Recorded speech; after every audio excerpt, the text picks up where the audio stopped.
Hey guys, how's it going? We're back for another Q&A, and I'm so excited for this Q&A because this is the first video that I am filming that I am officially doing YouTube full time. This is so weird. It's so crazy. I won't be going back to work on Tuesday.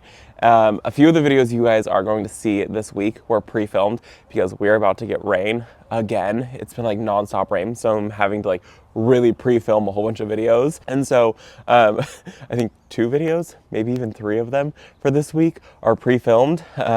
Also, we're having to continue to pre-film because I'm going to the Northwest Flower and Garden Show up in Seattle, and I'm very excited about that.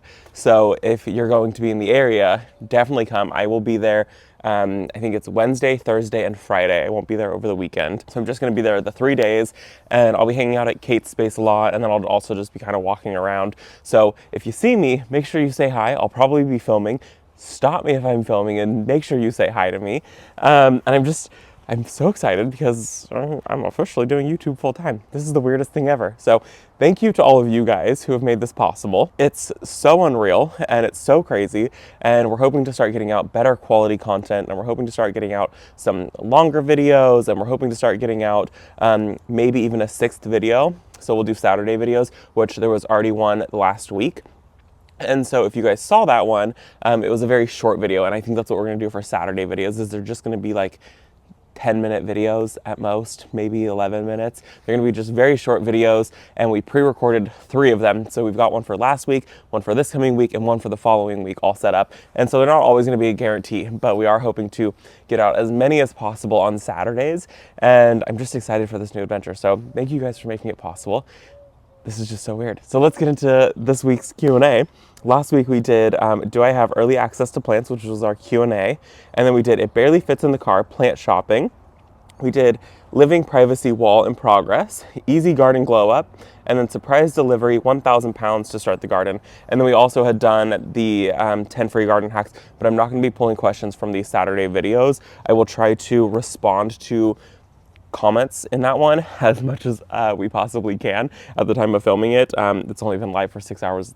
We're filming this on a Saturday because it's gonna rain Sunday, and otherwise there would be no Q&A on Monday. So we will try to respond to comments, and we won't be pulling them from Saturday videos. So let's get into it. Last week's, the first video was the do I have early access to plants, no more pink in the garden? And there were a lot of really good questions on that video. And I thought it was a really good Q&A. You guys seem to really enjoy that one also. So let's get into it. The first question on that video was from Sandy, and she had said, do you get enough eggs to make it worth having the chickens? Now with the price of eggs, even 6 would be worth it. If you don't get enough eggs, you could put something there for an office. Maybe have 1 chicken or 2. I also love your shorts. It feels good to laugh.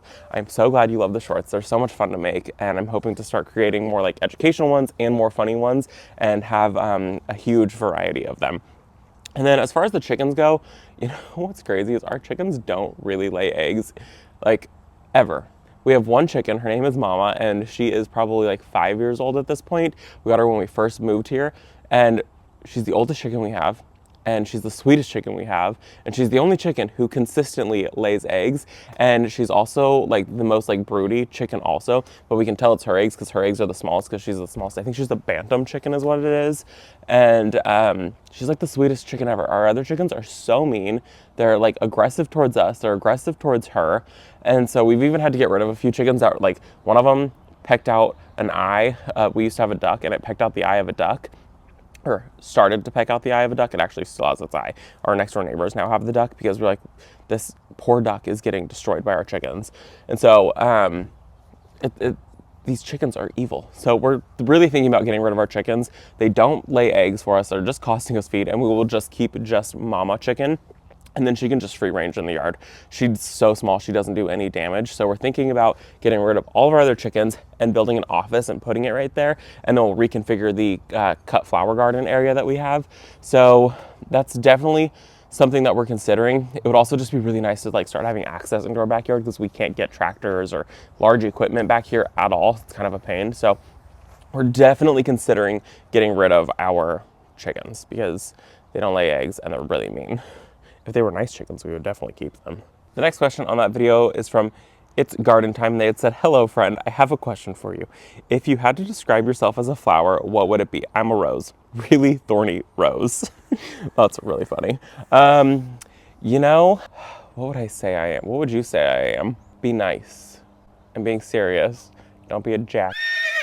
Blackberry bush. You can be sweet, but very, very thorny.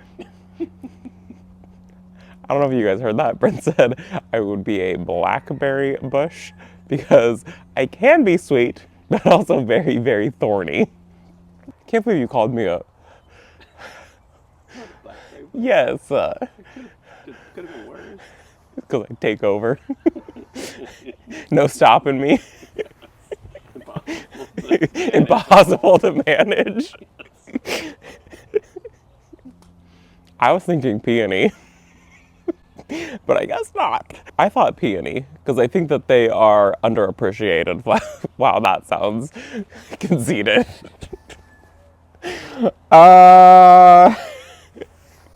We're gonna move on.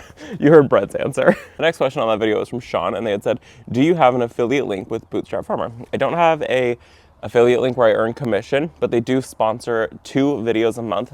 So you guys will see 2 videos each month coming out with me using Bootstrap or talking about Bootstrap.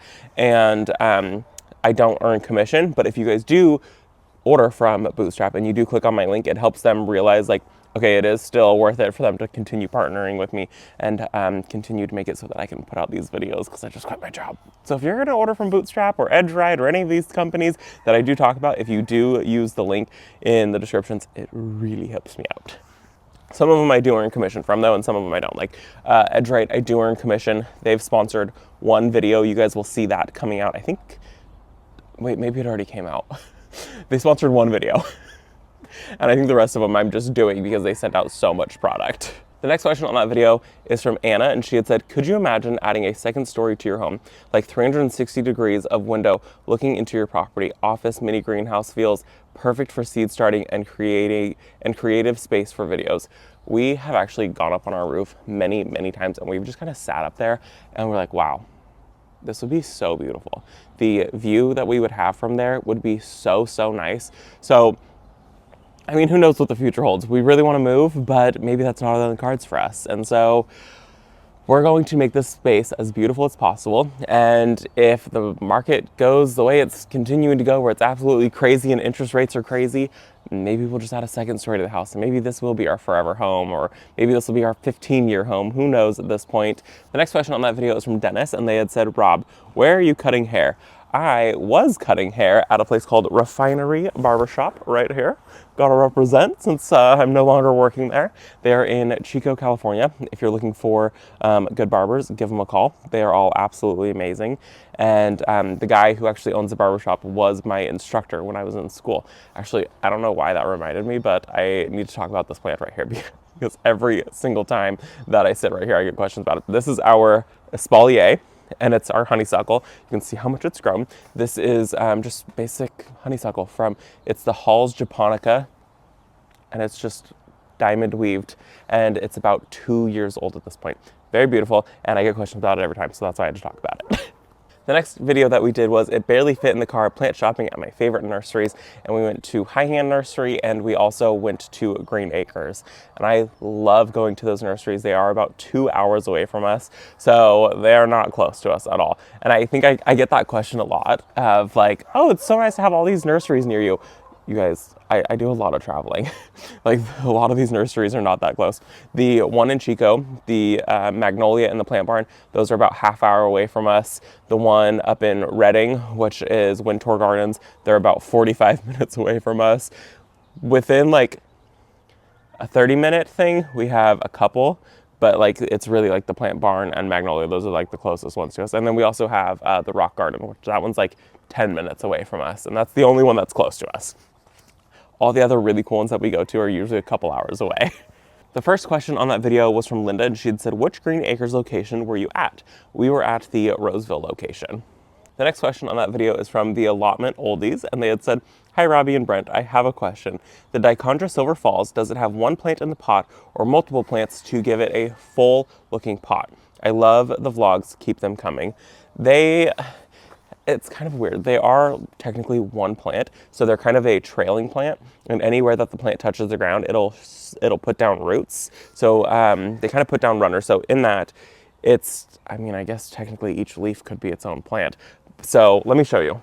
So this is the Dichondra Silver Falls, and right here, you can see that when this touches the soil right here, what'll happen is, see that little shoot that's coming out? It'll branch out, and this will all become just new shoots. So you really only need to buy one of these because this is technically one plant, and anywhere that the roots touch the ground, it'll start to put down more roots, and it'll spread and take over anymore. It makes it a great plant to put in like a hanging basket and things like that.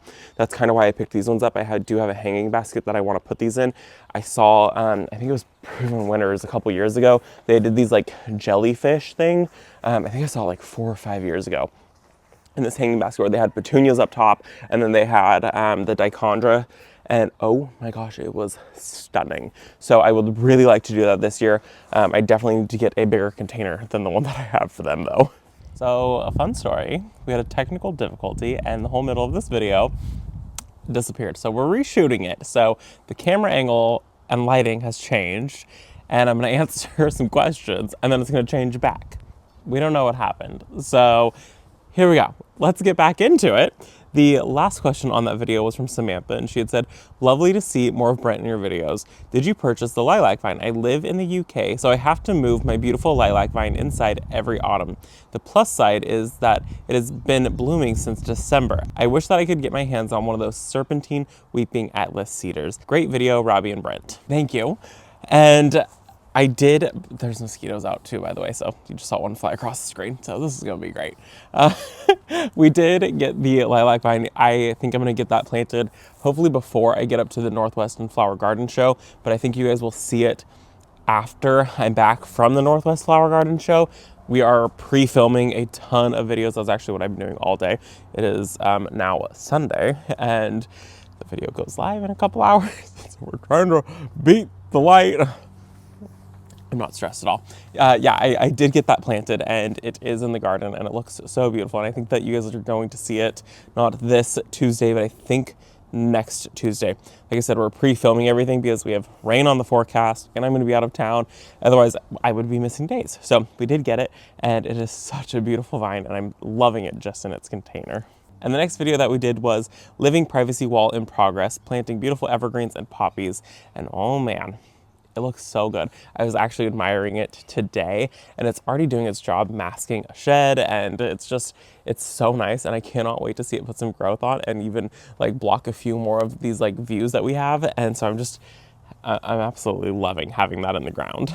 First question on that video is from Sis Smith, and they had said, Robbie, do you have growing season all year in your area? How cold do you get in your area? In my area, we stop planting the first week of November, and we can plant again in April for flowers, for vegetables in February. We have a very short time off in the growing season.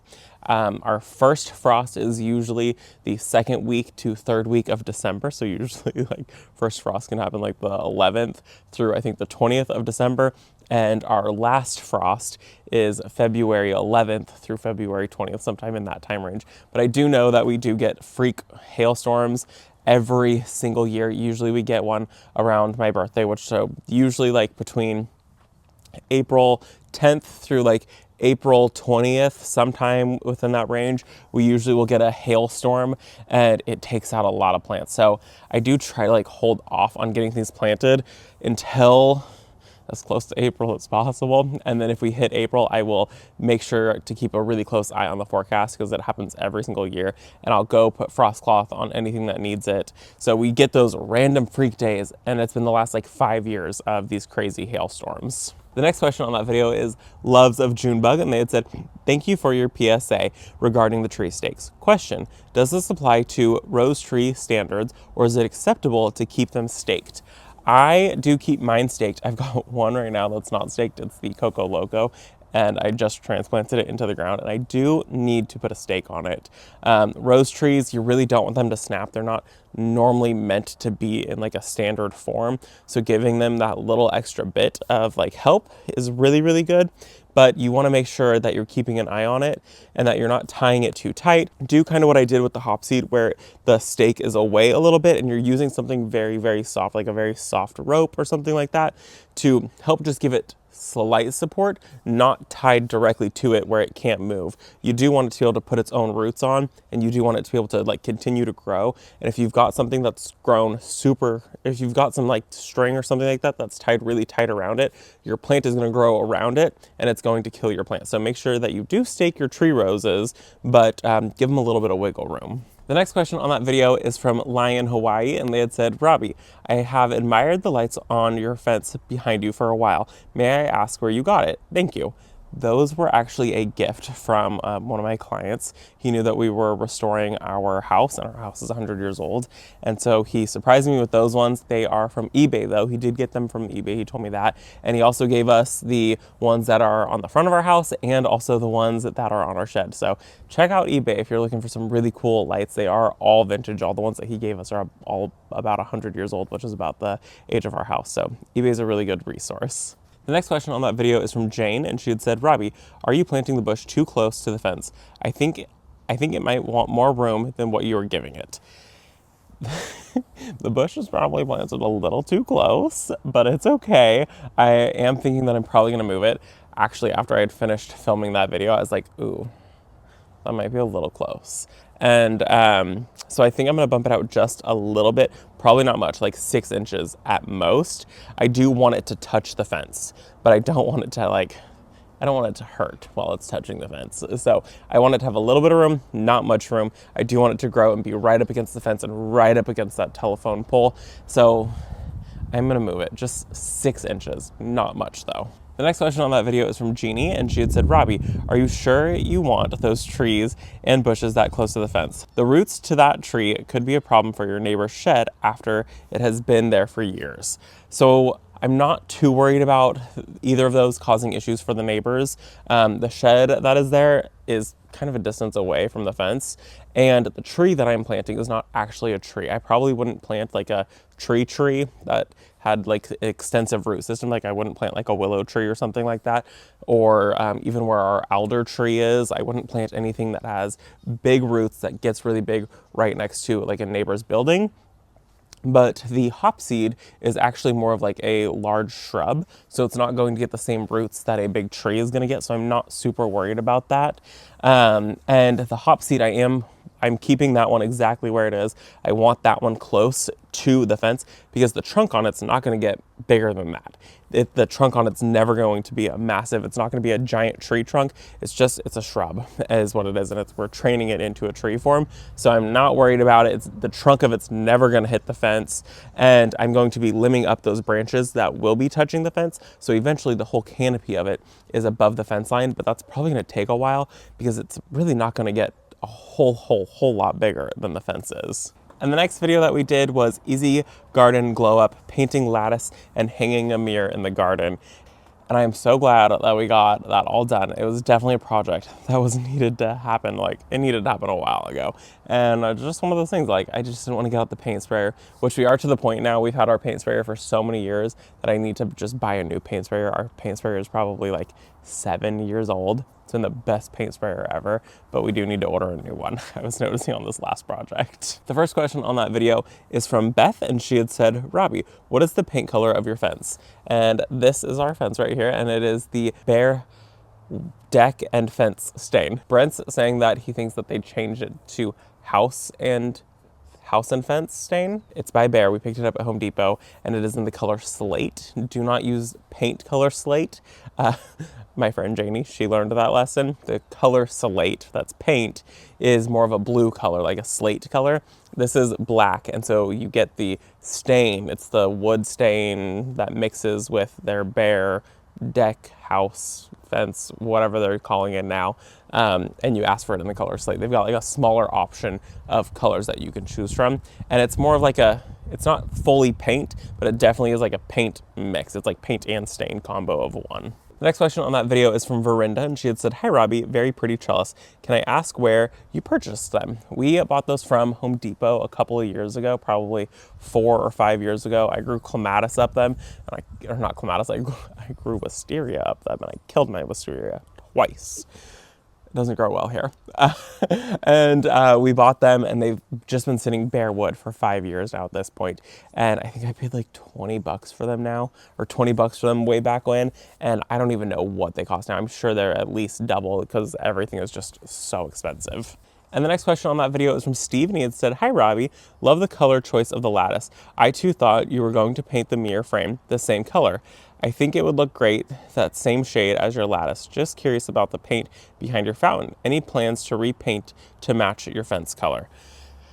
Yeah, I was actually we were looking at it after, and I was like, there's kind of a lot of colors going on over there. I feel like I should paint it. So I'm thinking I'm gonna paint it, but I kind of like that it's got like multicolor to it. But it also looks like it's just slightly off from the lattice color, where it like is like clashing, where it's like I tried to match it, but I failed, you know? So I'm thinking I'm gonna paint the mirror, which, I mean, at some point that'll happen. And then as far as the fence goes, the paint is totally there. It's actually just, we have really hard water where we're at. And so that is all hard water. That's all calcium buildup. It is so bad here. We've got harsh water. Like you get out of the shower and you feel really dry. And so you have to like moisturize, and like our shower, it's so bad. We remodeled our bathroom, and like the walls of the shower just have such bad calcium on it. So that is all hard water. We're talking about trying to possibly move the fountain. I think that we might move it into one of the jelly beans, so that way we can actually really enjoy it and hear it when we're in that area. We love the fountain. It's been absolutely amazing, but I think that we're talking about possibly wanting to move it a little bit closer to be able to enjoy it even more. And the last question on that video is from Catherine, and she had said, "Trellis looks great. Can you please update us on how well your fountain in the corner is holding up? I kept the info on it, but didn't want to buy until you gave the thumbs up a few months out. Thank you." Well, we still love it. We're still very happy with our purchase for like 200 bucks. How can you beat it? I don't think I have anything bad to say about that fountain. I will put the link to that in the description down below. I think we got it for like 200 bucks from Amazon, and that was an amazing purchase last year that we did. I will say it does splatter, as you can tell from the fence. So be prepared to either have to fill it up or run irrigation up the bottom, which is what we've done. So we just ran irrigation up the bottom. It's got a plug where your electric goes anyway. So you just run your extra tubing up there, put a 2-gallon-per-hour emitter on it. Make sure that your emitter is above your water line. If it's below your water line, it'll siphon back any water that it's sitting in. So you wanna make sure that it's above. There's your pro tip. And the last video that we did was the surprise delivery, 1,000 pounds to start the garden makeover. And oh man, you guys, it was good. It looks so good now. I cannot wait. I'm not gonna give any spoilers, but it looks so good. You guys will see most of that this week, and then you'll see a little bit the following week. You'll see that next Tuesday, not this coming Tuesday, not tomorrow.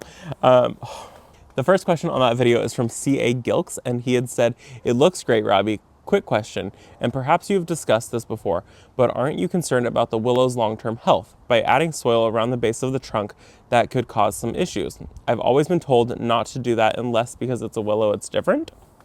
You definitely don't want to add soil to around the trunk of a tree. It's really bad for it, and a willow is no different. So we've come up with a solution, and you guys will see that in a couple days. I don't even know what day it is. My brain is so scrambled because we've been pre-filming everything. It's just, my brain is fried on which videos are coming out when, and I am sorry about that. But we do have a solution. We did, I'll tell you now, spoiler alert, we put a tree ring from edge right around the willow tree, so that way all the soil can just go right up to the tree ring, and it's not gonna come up to the trunk of the tree at all. So don't worry, because that was a big question that we got. So you definitely never wanna do that. Don't add more soil to your trees. It's very, very bad for them. And the next question on that video is from El Marie, and she had said, "Oh my word, Freya is absolutely beautiful. What a sweetie. Wow, your garden is coming together. Can't wait to see what you all do. Now, do you know if the steel colored planter would rust?" The steel one, so that's raw steel, that'll definitely get that rusted patina to it if that's what you're going for. It'll come just natural Corten steel, like the metal edging that I have has come. And if you get it wet, it'll rust up immediately. Within like a couple days, our metal edging has already started to rust, which is so cool. And so it will come just plain steel, and then over time it will get that rusted patina to it. But if you don't like the rusted patina, you can choose it in any color that you want. They've got a huge like range of colors and a huge range of sizes, not just those tall ones that I had shared. They've got short ones, they've got ones for like your tabletop, they have fire pits. I mean, they've got absolutely everything. So definitely check out Edgerite if you are looking for planters, fire pits, edging, address signs, whatever you need. They really have everything. But yes, it will eventually rust. And the next question on that video is from Debbie, and she had said, it looks amazing already with your metal edging.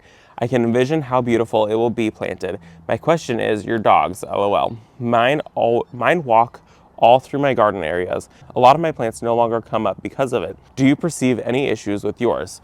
We don't have that issue anymore, but we had to do a lot of training with our dogs, and the training that we did involved these little spike mats, which we still use to this day. I actually have them in one area that I'm trying to train them because we extended a flower bed and they like to walk straight through it. Total pain. But these spike mats, they're a plastic spike mat, and so they bend, but they don't like to walk on them. It doesn't feel good, obviously. And so we place these down where we don't want them to go. And usually within like a month or so, we can pull them and they no longer walk in that area. And so I actually heard about these like 5 years ago when we first got our puppy Freya. And so we bought these because she was going into a ton of areas, and we've had them now for 5 years. They come in a huge roll, and we have absolutely loved them. We've actually talked about ordering some more because we now have all of this new area. And we already saw some feet prints in one of the jelly beans. I'm like, oh man, here we go. We're gonna have to retrain. And so we've talked about ordering some more of them, but they last forever. I've even seen some people who put them inside their planters because they had an issue with cats using planters as bathrooms. And so I've seen people do that. I've even seen some people who took those and they used them inside because they had areas where their animals were getting, and it's been a problem. We have an issue right now with one of the dogs getting on our outdoor sofa. So we put it on the outdoor sofa cushions, and now they don't get on the bed. So they're a really great training tactic. The dogs don't like how they feel, and that is how we keep them out of our garden beds. And the next question on that video is from Tammy, and she had said, it's going to look great. How wide are you making your pathways? Try to keep the widths of the path consistent for a more professional look. And just me, but I wouldn't make them over 4 feet wide so I have the most garden area. Just an old woman's suggestions. Love to you and Brent.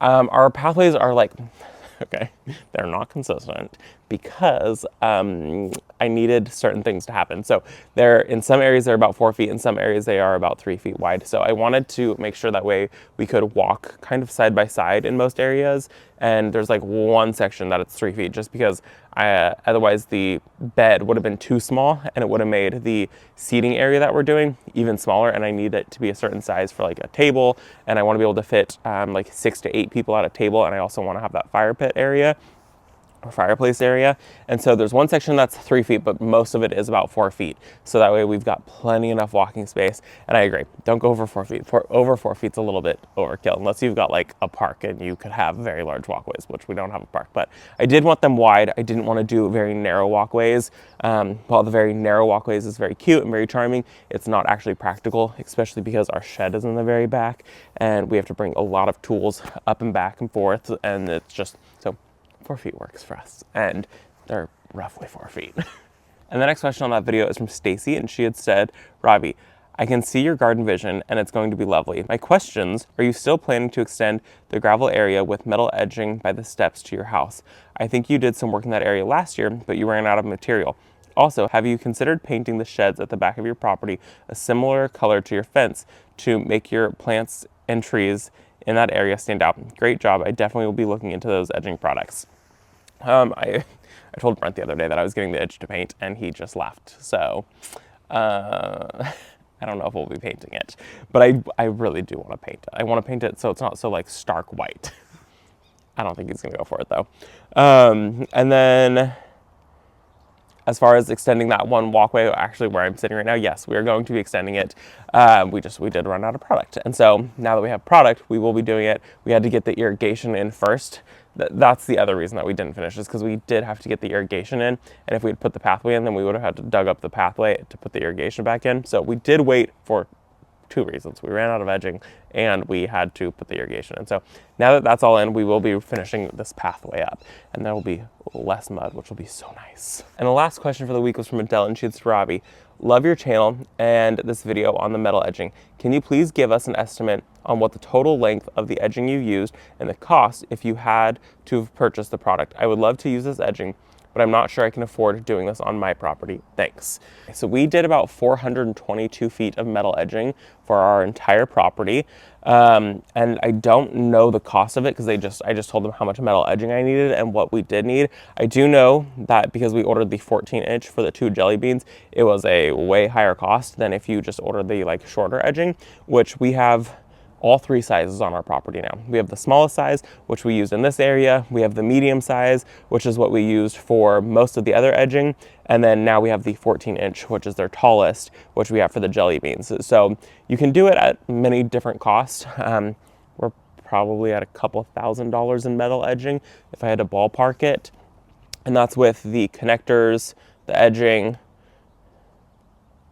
the tees that we needed, and with the tree rings that we used for the, we're probably at a couple $1,000s for all the metal edging, which is like the entire property. So I don't have an exact cost, and I am sorry about that. But I mean, if you really wanted to figure out how much metal edging we did, I told you ballpark about how much we used, and then you could just always go to the edge right and just math it out. So I love talking numbers. I'm all about talking numbers. You guys know, total transparency on that, because when I see other people doing projects, I'm like, well, can I afford that? How much should that cost? So full transparency, probably a couple $1,000s, maybe like $3,000 in metal edging, which I think is fair because we had done bricks around our property because I was trying to be cheap and do it as cheap as possible. And I think we probably spent about $800 on bricks on our property. And once we got them in, I hated it so much. We got them in, they looked fine for about 6 months, but everything starts to move and the bricks would move, and then the bricks started to lose their color on the bricks, which I was really annoyed about. So that was kind of a waste of $800. So I do think that in certain scenarios, it is very worth it to invest in like higher quality products. And I think that this is one of the things to invest in. We have also done the like plastic edging, and the same thing, it just warps and it looks terrible. Where this metal edging is pretty relatively maintenance free. It will like heave in some areas as the ground moves, but you just hammer it right back in and then it should be totally fine. So, I mean, is there really anything that's 100% maintenance free in the garden? No. So this metal edging is, for the most part, maintenance free. And that, my friends, is all that I have for you today. I'm very excited to be on this journey with you guys of the new career of going full-time, doing content creation, and I'm so excited to be able to start putting out better videos for you guys. So I hope that you guys enjoyed it. If you haven't had a chance to hit the subscribe button, it helps my channel out more than you even know. Hit that subscribe button, hit the like button, maybe leave a little comment. Thank you guys for being here, and I'll see you all in the next one. Bye, guys.